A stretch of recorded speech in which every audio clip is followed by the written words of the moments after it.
ભારતની ભવ્ય બિનસાંપ્રદાયિકતા અને ધાર્મિક એકતાના દર્શન આજે ડીસામાં જોવા મળ્યા છે, જ્યાં એક નાનકડી બાળકીએ વિશ્વ શાંતિની પ્રાર્થના સાથે રમજાન માસના પવિત્ર રોજા રાખીને સૌનું ધ્યાન ખેંચ્યું છે.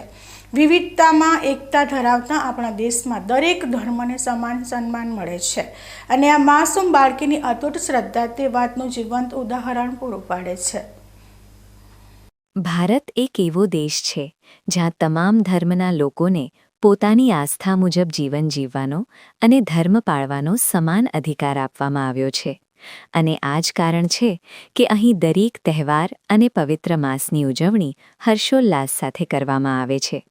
જે રીતે હિન્દુ ધર્મમાં પવિત્ર શ્રાવણ માસનું વિશેષ મહત્વ છે, તેવી જ રીતે ઇસ્લામ ધર્મમાં રમઝાન માસને અત્યંત પવિત્ર અને ઇબાદતનો મહિનો માનવામાં આવે છે.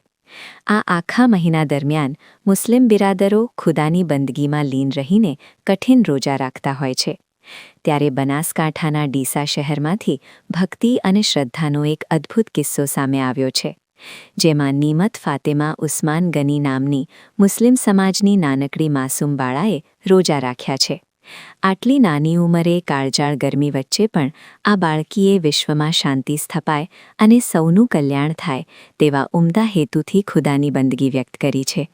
તેની આ અનોખી ભક્તિ અને સાચા મનની પ્રાર્થના જોઈને આસપાસના લોકો પણ આશ્ચર્યચકિત થયા છે અને તેની પ્રશંસા કરી રહ્યા છે.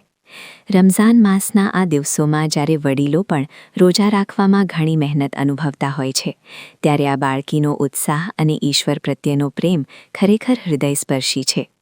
નીમત ફાતેમાની આ બંદગી સાબિત કરે છે કે ભક્તિ માટે ઉંમર નહીં, પરંતુ શુદ્ધ મન અને અતૂટ શ્રદ્ધા હોવી જરૂરી છે.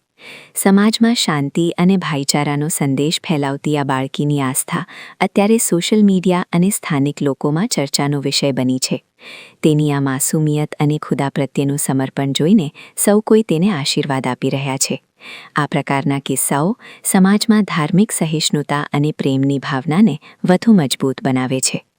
ડીસાની આ માસૂમ બાળકીએ પવિત્ર રમઝાન માસમાં રોજા રાખીને સાચા અર્થમાં ભક્તિ અને માનવતાનો સંદેશ પ્રસરાવ્યો છે.